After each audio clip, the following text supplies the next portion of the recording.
Professor Fishcheva, we have a long-standing collaboration in the field of healthcare organization, management of chronic diseases.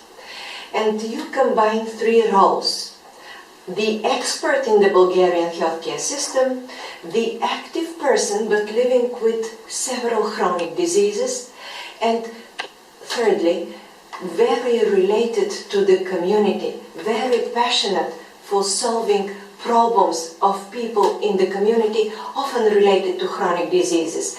How do you think, is the Bulgarian healthcare system able to meet the needs of people with chronic diseases? The variability in chronic diseases and their natural cause is enormous, and diversity in the need of this patient is very big. For many diseases, there are administrative rules and algorithms that map the patient pathway in the healthcare system. Logically, it is positive, probably a necessary organizational step, but very often the patient moving along these pathways meets unexpected difficulties that often create bitter emotion and experience. There is a real threat, the patient and his needs to be lost among the many rules. The regulations obviously are very important, but how they function in reality? Can we look closer in some specific case? Have you personally been able to use rehabilitation services so necessary after your acute cardiac event several years ago and your very successful hospital treatment? I'm, in any case, a very positive example and not the average service user because of my knowledge for the organization of the healthcare system and also about the cardiovascular diseases and how to manage my behavior after a myocardial infarction. But even in such positive situation, I was not able to receive the necessary rehabilitation care. The system does not offer possibility adequate to the specific needs of every patient. Even the available and covered by the insurance system 7 days rehabilitation in the so-called formerly sanatoriums is often too difficult to obtain, and in some cases, as for example after stroke, rehabilitation is vital and equally important as the modern intensive care available in our university hospitals. The patient and his family needs to organize and pay for this needed rehabilitation after stroke. It is not by chance that the out-of-pocket payment for healthcare services are so high in Bulgaria.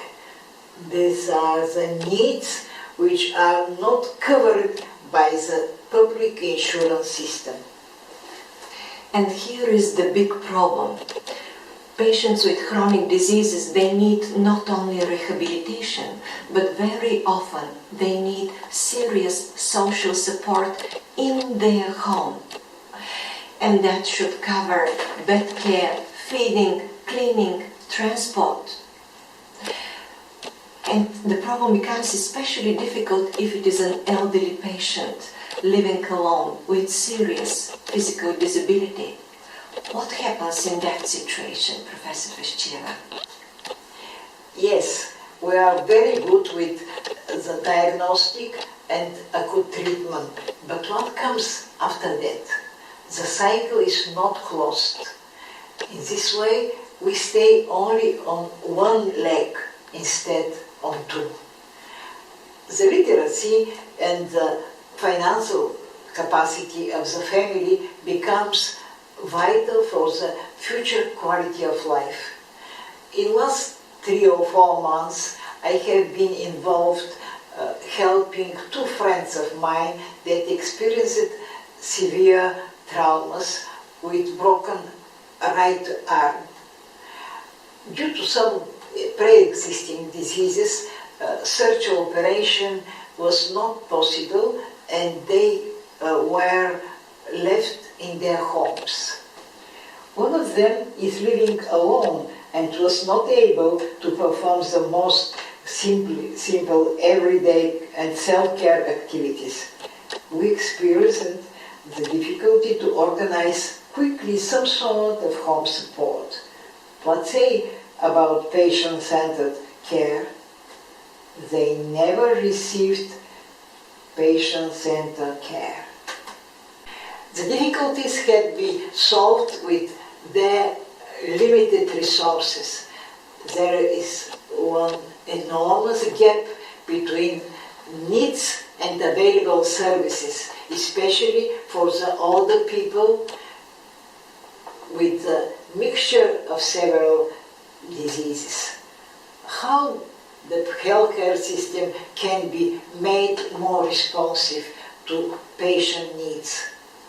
Collaboration with the social services is one of the possible mechanisms. The fragmentation of the health services and the out-of-pocket payment mechanism need to be overcome. They should be substituted with integrated quality care, directed not only at medical outcomes, but also at actively involving the patient and the family. We should not forget the education of patient for the self-management, but also improving, humanizing the healthcare system. It is obvious that at this point it is very difficult to talk about patient-centered care in our country. Only when the healthcare and the social aspect of care are finely tuned to each other, only when the patient is actively involved and is able to express his needs for the management of his chronic disease, only then we will be able to talk about real patient-centered care. The process will require dedication from the top healthcare leadership and cultural change at all levels of the healthcare system, when calls for professional education as well. The fact that there is evidence of some successful example means that these are not just words, but positive change is always possible. Thank you very much, Professor Fischeva. My pleasure.